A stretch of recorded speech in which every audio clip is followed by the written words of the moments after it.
വേദിയിലും സദസ്സിലുമുള്ള ബഹുമാന്യരായ വിശിഷ്ടാതിഥികളെ, സഹോദരങ്ങളെ, എം പി വീരേന്ദ്രകുമാർ സാറിൻ്റെ 6ാം അനുസ്മരണ സമ്മേളനം ഉദ്ഘാടനം ചെയ്യാൻ എന്നെ ശ്രേയംസ് ക്ഷണിച്ചപ്പോൾ ഞാനത് വലിയൊരു അഭിമാനമായിട്ടാണ് കരുതിയത്.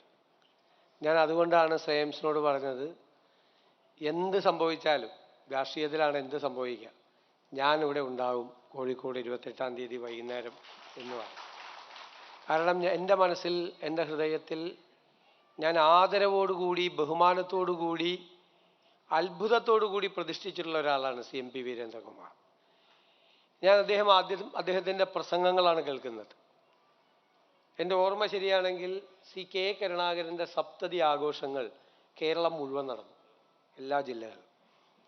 ഏതോ ഒരു സ്ഥലത്ത് അദ്ദേഹത്തെ വിളിച്ചു. ആദ്യം അദ്ദേഹത്തെ കെ കരുണാകരൻ എന്നുള്ള രാഷ്ട്രീയ നേതാവ് ആരാണ് എന്ന് ഏറ്റവും മനോഹരമായി നിർവചിച്ച് അവതരിപ്പിച്ചത് വീരേന്ദ്രകുമാർ സാറാണ്.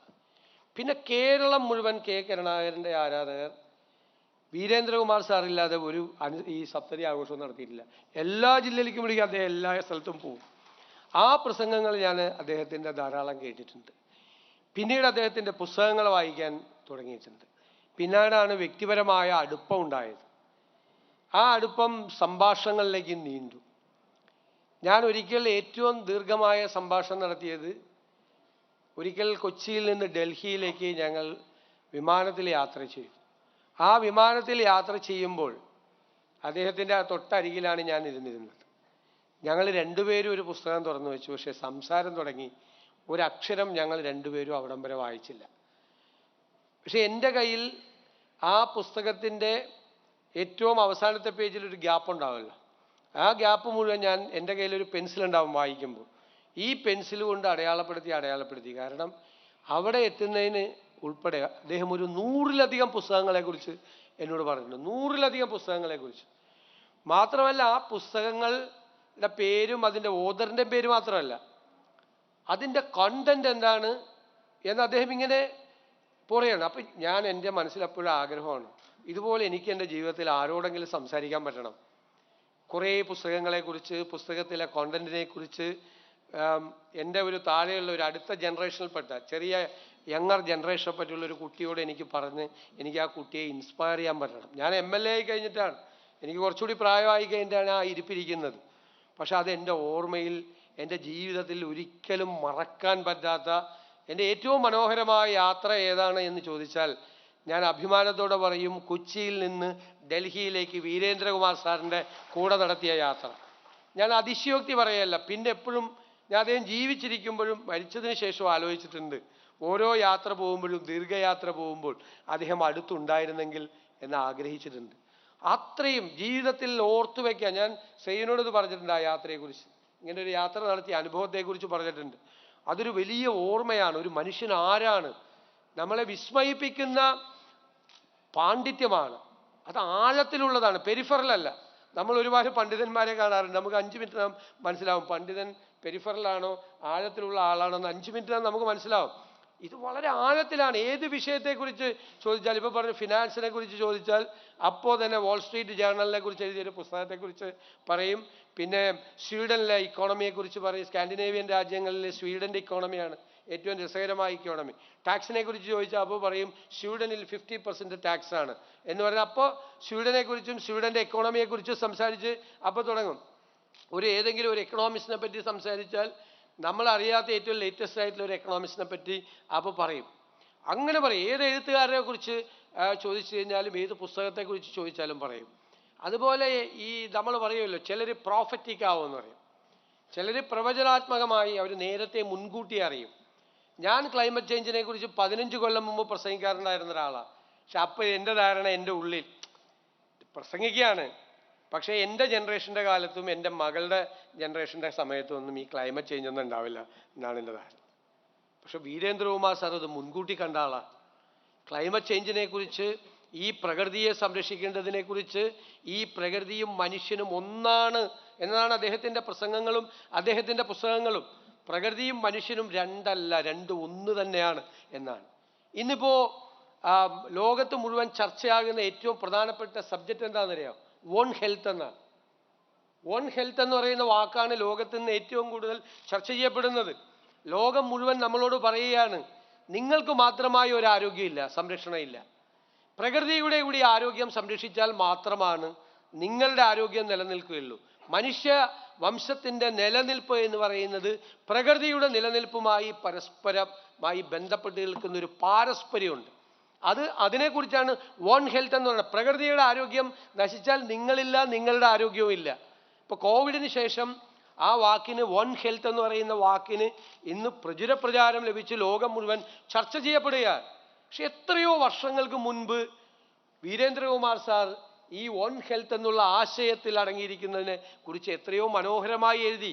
പ്രകൃതിയെക്കുറിച്ച്, മനുഷ്യനെക്കുറിച്ച്, കുടിവെള്ളത്തിൻ്റെ പറഞ്ഞല്ലോ, പ്ലാച്ചിമട സമരം കേരളത്തിൽ ഒരുപക്ഷെ നടന്ന ഏറ്റവും വലിയ പ്രകൃതി സമരങ്ങളിലൊന്നാണ്. ഒരുപാട് ആക്ടിവിസ്റ്റുകൾ കേരളത്തിലുണ്ടായിട്ടുണ്ട്. ഞാൻ അവരെല്ലാം ബഹുമാനിക്കുകയും ആദരിക്കുകയും ചെയ്യുന്നവരാണ്. ഇപ്പം സൈലന്റ് വാലി പ്രക്ഷോഭം മുതലുള്ള ഒരുപാട് ആക്ടിവിസ്റ്റുകൾ കേരളത്തിൽ, എൻവയൺമെൻറ്റ് ആക്ടിവിസ്റ്റുകളുണ്ട്. അവരെല്ലാം അപഹസിക്കപ്പെട്ടിട്ടുണ്ട്, അവരെയെല്ലാം പരിഹസിച്ചിട്ടുണ്ട് പല ആളുകളും. മുഖ്യധാര രാഷ്ട്രീയക്കാരുൾപ്പെടെയുള്ള ആളുകൾ അവരെയൊക്കെ ഒരുപാട് പരിഹാസം കേട്ട് വളർന്നു വന്നവരാണ് ആക്ടിവിസ്റ്റുകളെല്ലാം. പക്ഷെ രാഷ്ട്രീയത്തിൽ നിന്ന് ഒരാൾ ആദ്യമായി പ്രകൃതിയെക്കുറിച്ച്, പരിസ്ഥിതിയെക്കുറിച്ചെല്ലാം സംസാരിച്ചു തുടങ്ങിയത് വീരേന്ദ്രകുമാർ സാറാണ്. ഞങ്ങളെല്ലാം അദ്ദേഹം അങ്ങനെ സംസാരിക്കാൻ വേണ്ടിയിട്ട് പ്രേരിപ്പിച്ചിട്ടുണ്ട്. ഒരുപക്ഷെ ഞങ്ങളെല്ലാം കൂടി ഉണ്ടാക്കിയ ഒരു ഗ്രീൻ മൂവ്മെൻറ്റ്, പലരും അതിൽ രാഷ്ട്രീയം കാണാനാണെന്ന് ശ്രമിച്ചത്. ഞങ്ങൾക്ക് അതിലൊരു രാഷ്ട്രീയം ഉണ്ടായിരുന്നില്ല.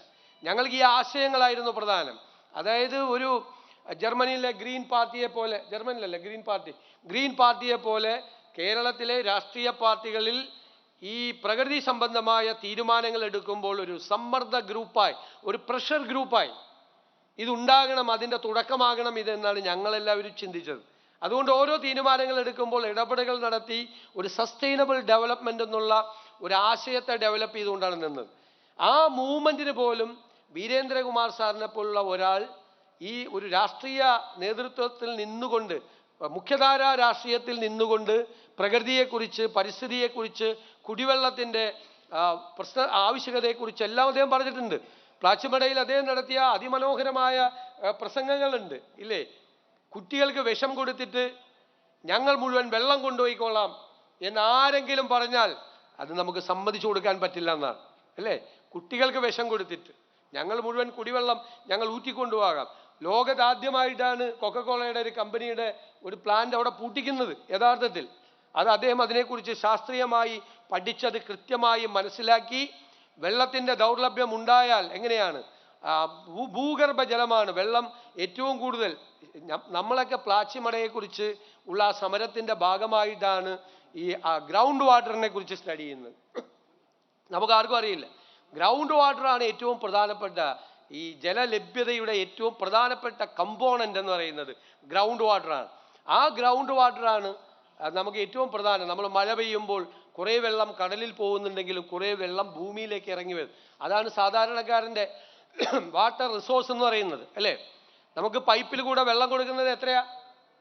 10 to 15% ആളുകൾക്കാണ് പൈപ്പിലൂടെ. ഇപ്പം ചിലപ്പോൾ കുറച്ചുകൂടി കൂടി വന്നാൽ ബാക്കിയുള്ളൊരു 80 to 85% ആളുകൾ ഈ ഭൂഗർഭ ജലത്തെ ആശ്രയിച്ച് കിണറിൽ നിന്നും കുളത്തിൽ നിന്നും വെള്ളം എടുത്തിട്ടാണ് അവർ ജീവിക്കുന്നത്. സാധാരണ മനുഷ്യരുടെ ജീവിതം അതാണ്.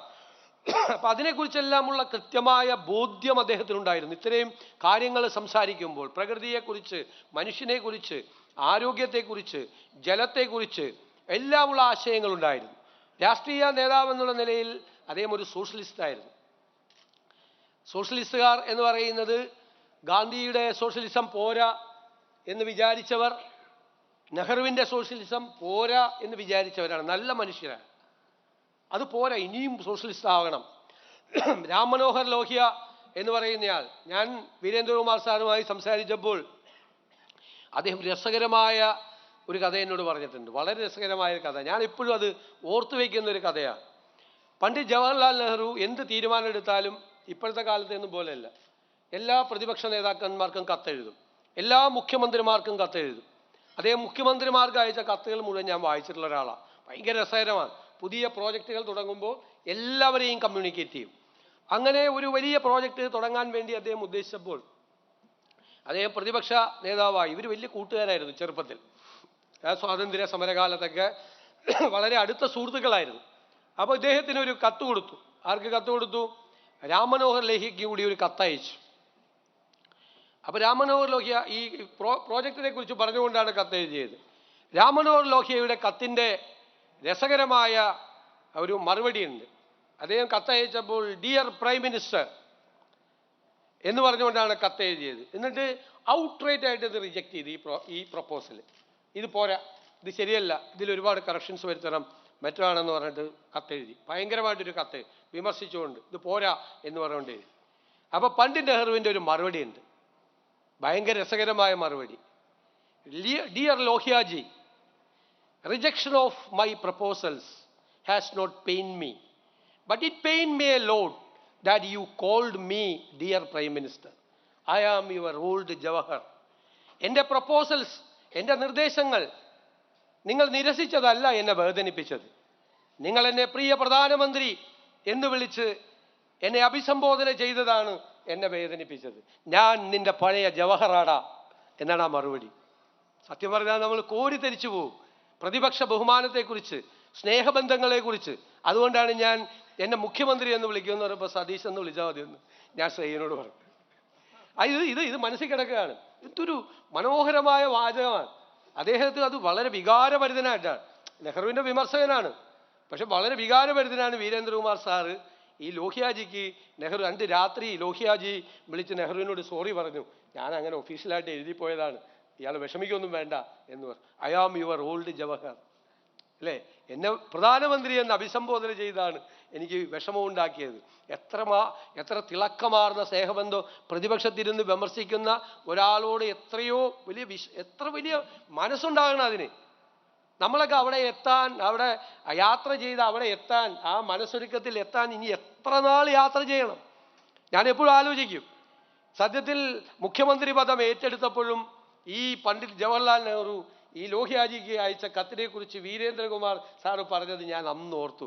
അങ്ങനെ ആയിരിക്കണമേ എന്ന് ഞാൻ പ്രാർത്ഥിച്ചു. എല്ലാവരോടും അങ്ങനെ സ്നേഹപൂർണ്ണമായി പെരുമാറാൻ കഴിയട്ടെ എന്ന്.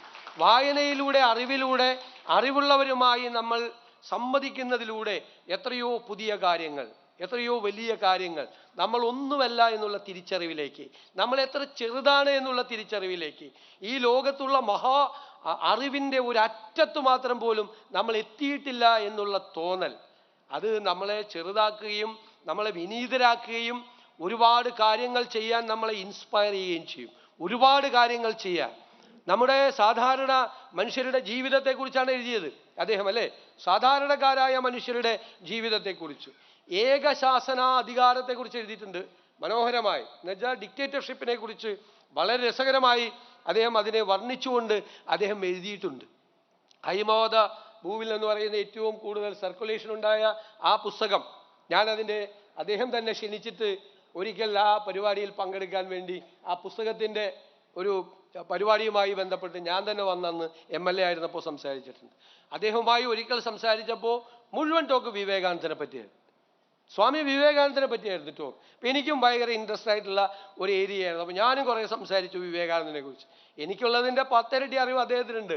വിവേകാനന്ദ വളരെ രസകരമായ വിവേകാനന്ദൻ്റെ പ്രസംഗങ്ങൾ, അദ്ദേഹത്തിൻ്റെ ആറ്റിറ്റ്യൂഡ് എല്ലാം പറഞ്ഞു. അതിനുശേഷമാണ് P. പരമേശ്വരൻ്റെ ഒരു പുസ്തകം തൃശ്ശൂരിൽ പ്രസാദനം ചെയ്യാൻ വേണ്ടിയിട്ട് വീരേന്ദ്രകുമാർ സാർ എൻ്റെ പേരന്ന് സജസ്റ്റ് ചെയ്ത്. ഞാൻ സാധാരണ MLA മാത്രമാണ്. ഞാനത് പോയി. പിന്നീട് അത് വലിയ വിവാദമായി. P. പരമേശ്വരൻ്റെ ബുക്ക് ഈ ജോൺ ബ്രിട്ടാസിൻ്റെ പാർട്ടി അത് ഭയങ്കര വിവാദമാക്കി. ഞാനെന്തോ RSSകാരുടെ പരിപാടിയിൽ പോയെന്ന് പറയും. പക്ഷേ എനിക്കൊരു കാര്യം അറിയായിരുന്നു അന്ന്. ഈ പുസ്തകം ആദ്യം തിരുവനന്തപുരത്ത് റിലീസ് ചെയ്ത് VS അച്യുതാനന്ദനാണ്. അതുകൊണ്ട് ഞാൻ രക്ഷപ്പെട്ടാ. ഇല്ല, എൻ്റെ കാര്യം കഥ പോയത്. ശരിക്കും സാറാണ് എൻ്റെ ഓർഗനൈസേഷനോട് തമാശ തൃശ്ശൂര് എന്നോട് ആ പരിപാടിക്ക് പോകാൻ പറഞ്ഞത്. എൻ്റെ പേര് സജസ്റ്റ് ചെയ്ത അദ്ദേഹമാണ്. അപ്പോൾ അവർ വിളിച്ചപ്പോൾ എനിക്കത് വീരേന്ദ്രകുമാർ സാറ് വിളിച്ചിട്ട് വിവേകാനന്ദനെ കുറിച്ച് ഇറങ്ങിയിരിക്കുന്ന ഒരു പുസ്തകം പ്രകാശനം ചെയ്ത് സംസാരിക്കണം എന്ന് പറഞ്ഞാൽ, അന്ന് എൻ്റെ പ്രായത്തിലും ഇപ്പോഴും എനിക്കൊരു വലിയ ഓണറാണ്. ഞാനിപ്പോൾ കേട്ട പാതി കേൾക്കാത്ത പാതി ഞാൻ റെഡി സാറെന്നാണ്. പോയി സംസാരിക്കാൻ കിട്ടിയൊരു അവസരമല്ലേ. അങ്ങനെ ഒരുപാട് അനുഭവങ്ങൾ അദ്ദേഹവുമായിട്ട് കുറേ കാലത്തേക്ക് ഒരുപാട് പുസ്തകങ്ങളെ പറ്റി, ഏത് സബ്ജക്റ്റ് പറഞ്ഞാലും അതുമായി ബന്ധപ്പെട്ട കണക്ട് ചെയ്ത പുസ്തകങ്ങളെ പറ്റി പറയും. ഞാനിപ്പോൾ ഓർമ്മയുണ്ട്, എന്നോട് ചോദിച്ചു തനിക്ക് ഏറ്റവും ഇഷ്ടപ്പെട്ട റൈറ്റർ ഏതാ? അപ്പം ഞാൻ പറഞ്ഞു ടർക്കിഷ് റൈറ്റർ പാമുക്കാണ് എനിക്ക് ഏറ്റവും ഇഷ്ടപ്പെട്ട റൈറ്റർ. അപ്പോൾ പാമുക്കിനെ കുറിച്ചാണ് പിന്നെ ഡിസ്കഷൻ, ഒരു രക്ഷയില്ല. പിന്നെ പാമുക്കിനെ കുറിച്ചാണ് ചർച്ച തുടങ്ങുകയാണ്. പാമുക്കിൻ്റെ ആദ്യത്തെ പുസ്തകം തൊട്ട് ഏറ്റവും അവസാനം ഇറങ്ങിയിരിക്കുന്നത് പുസ്തകത്തെക്കുറിച്ച് വരെ അദ്ദേഹം ചർച്ച ചെയ്യും. എന്നിട്ട് നേരെ മർക്കേസിലേക്ക് പോകും. മർക്കേസിനെ കഴിഞ്ഞിട്ട് അടുത്ത വലിയ റൈറ്ററിലേക്ക് പോകും. ഇങ്ങനെ ലോകത്തിലെ അറിയപ്പെടുന്ന എങ്ങനെയാണ് എന്ന് ഇദ്ദേഹം ഇത്രയും മാത്രം പിന്നെ വായിച്ചു കൂട്ടിയതെന്ന് ഞാൻ എപ്പോഴും ആലോചിക്കും. മാത്രമല്ല ആ വായിച്ചതെല്ലാം അതിലെ കഥാപാത്രങ്ങൾ, അതിലെ മുഹൂർത്തങ്ങൾ, അതിലെ പ്രത്യേകതകൾ, അതിലെ ചില സവിശേഷമായ കാര്യങ്ങൾ അതെല്ലാം ഓർത്ത് വെച്ച് വേറൊരാളോട്, എൻ്റെ പ്രായത്തിലുള്ള അദ്ദേഹവുമായി പ്രായവ്യത്യാസമുള്ള അടുത്ത ജനറേഷനിൽപ്പെട്ട ഒരാളോട് എന്നെ എൻ്റെ ജീവിതത്തിൽ ഇൻസ്പയർ ചെയ്യുന്നത് പോലെ പറഞ്ഞു തരാൻ എൻ്റെയും ഏറ്റവും വലിയ സ്വപ്നം അതാണ്. അടുത്ത തലമുറയോട് അവരെ ഇൻസ്പയർ ചെയ്യുന്ന രീതിയിൽ പുതിയ കാര്യങ്ങൾ അവരോട് പറഞ്ഞു കൊടുക്കാൻ എന്നെ പ്രാപ്തമാക്കണേ എന്നാൽ ഞാൻ വീരേന്ദ്രകുമാർ സാറിനേക്കാളും മുമ്പ് ഇങ്ങനെ ഒരാളെ കുറിച്ച് മനസ്സിലാക്കിയത് പനമ്പള്ളി ഗോവിന്ദമേനോനെ കുറിച്ച് ഞാൻ കണ്ടിട്ടില്ല അദ്ദേഹത്തെക്കുറിച്ച്. പക്ഷെ അദ്ദേഹത്തിൻ്റെ സഹയാത്രികരായി നടന്നിരുന്ന ആളുകളെല്ലാം അദ്ദേഹത്തെക്കുറിച്ച് ഇതുപോലെ തന്നെ പറയും. ഏത് പുസ്തകത്തെക്കുറിച്ചും പറയും, എപ്പോഴും പുസ്തകം വായിച്ചുകൊണ്ടിരിക്കും. അദ്ദേഹം പെരുമ്പാവൂരിൽ 1970-കളിൽ ഞാനപ്പോൾ സ്കൂളിൽ പഠിക്കുക, 4ാം ക്ലാസ്സിലോ 5ാം ക്ലാസ്സിലോ ഒരു ഓഡിറ്റോറിയം ഉദ്ഘാടനം ചെയ്യാൻ പോയപ്പോൾ പനമ്പള്ളി ഗോവിന്ദമേനോൻ പ്രസംഗിച്ചത് സൗണ്ട് എഞ്ചിനീയറിങ്ങിനെ കുറിച്ചാണ്. 56 കൊല്ലം മുമ്പ്. അന്ന് സൗണ്ട് എഞ്ചിനീയറിംഗ് എന്ന് പറയുന്നത് ആരും ചർച്ച ചെയ്യപ്പെടാത്ത ഒരു കാലത്താണ്. തൃശ്ശൂർ എഞ്ചിനീയറിംഗ് കോളേജിൽ പ്രസംഗിക്കാൻ ചെന്നപ്പോൾ കുട്ടികളോട് ചോദിച്ച് ഏത് സബ്ജക്റ്റ് സംസാരിക്കണമെന്ന്. അപ്പോൾ കുട്ടികൾ വിചാരിച്ചൊന്ന് കളിയാക്കാൻ, രാഷ്ട്രീയക്കാരനല്ലേ, ആറ്റത്തെക്കുറിച്ച് സംസാരിക്കാൻ പറഞ്ഞു. 1.5 മണിക്കൂർ ആറ്റത്തെക്കുറിച്ച് സംസാരിച്ച് അവസാനം സ്റ്റാൻഡിങ് ഒവേഷൻ കൊടുത്തു കുട്ടികൾ അദ്ദേഹത്തിന്. കോഴിക്കോട് സാഹിത്യ സമ്മേളനത്തിന്, പ്രസിദ്ധമായ സാഹിത്യ സമ്മേളനത്തിന് വന്നപ്പോൾ അന്നത്തെ സാഹിത്യകാരന്മാരെ മുഴുവൻ അത്ഭുതപ്പെടുത്തി പാശ്ചാത്യ സാഹിത്യം മുഴുവൻ ഒഴുകി ഇങ്ങനെ വന്നു. അപ്പം ഞാനിത് അദ്ദേഹത്തിൻ്റെ സഹയാത്രികരായിരുന്ന ഒരുപാട് ആളുകൾ പറയുന്നത് കേട്ടിട്ടുണ്ട്. അപ്പോൾ ഓർത്തു പനമ്പള്ളി ഗോവിന്ദമേനോനെ പോലെ ഇങ്ങനെ എല്ലാ സബ്ജക്റ്റും സംസാരിക്കാൻ പറ്റുന്ന ഒരാളായി മാറണം. നമ്മുടെ ജീവിതത്തിൽ നമ്മൾ കാണുന്നവരും നമ്മൾ പരിചയപ്പെട്ടവരും നമ്മൾ കാണാത്തവരും നമ്മൾ വായിച്ചവരുമായ ഒരുപാട് ആളുകൾ നമ്മുടെ ജീവിതത്തിൽ നമ്മളെ സ്വാധീനിക്കും, അല്ലേ? ജീവിതത്തിൽ നമ്മളെ സ്വാധീനിക്കും. നിങ്ങൾ വളർന്നു വരുന്ന ഈ തലമുറയെ യഥാർത്ഥത്തിൽ അവരെ ഇൻസ്പയർ ചെയ്യുന്ന രീതിയിൽ, അവരെ യഥാർത്ഥ ട്രാക്കിലേക്ക് കൊണ്ടുപോകാവുന്ന രീതിയിൽ അവർ ശ്രദ്ധിക്കണം. അവർ മോശക്കാരൊന്നുമല്ല, അവർ ഭയങ്കര മിടുമിടുക്കന്മാരും മിടുമിടുക്കികളുമാണ്. എനിക്ക് അവരെക്കുറിച്ച് ഒരുപാട് പ്രതീക്ഷകളാണ് ഉള്ളത്. തീർച്ചയായും അവർക്കും ഒരുപാട് നല്ല കാര്യങ്ങളെക്കുറിച്ച്, ലോകത്തെക്കുറിച്ച് മനസ്സിലാക്കാൻ, മനുഷ്യത്വമുള്ളവരാക്കി മാറ്റാൻ ഞാൻ എപ്പോഴും കുട്ടികളോട് പറയും, നിങ്ങൾ പൊളിറ്റിക്കലാകണം എന്ന് വെച്ചാൽ നിങ്ങൾ ഡെമോക്രാറ്റിക് ആകണം, നിങ്ങൾ എൻവയോൺമെൻറ്റ് ഫ്രണ്ട്ലി ആകണം, നിങ്ങൾ ഏറ്റവും പാർശ്വവൽക്കരിക്കപ്പെട്ട മനുഷ്യരുടെ സങ്കടങ്ങളെ നിങ്ങളുടെ ഹൃദയത്തോട് ചേർത്ത് നിർത്തുന്നവരായിരിക്കണം. അങ്ങനെയുള്ള മനുഷ്യരായി നമുക്ക് ഒരുപാട് പേരെ, അടുത്ത തലമുറയെ വാർത്തെടുക്കുക എന്നുള്ള യത്നം കൂടി നമ്മളുണ്ട്. നമ്മുടെ മുമ്പിൽ അത്തരം കാര്യങ്ങൾക്കൊരു പ്രകാശഗോപുരം പോലെ നിൽക്കുന്ന ഒരാളാണ് ശ്രീ MP വീരേന്ദ്രകുമാർ സാർ എന്ന് ഞാൻ പ്രത്യേകമായി പരാമർശിച്ചുകൊണ്ട് അദ്ദേഹത്തിൻ്റെ ഓർമ്മകൾക്ക് മുന്നിൽ ആദരവുകൾ അർപ്പിച്ചുകൊണ്ട് ഞാൻ ഈ അനുസ്മരണ സമ്മേളനം ഉദ്ഘാടനം ചെയ്തതായി അറിയിക്കുന്നു. നന്ദി.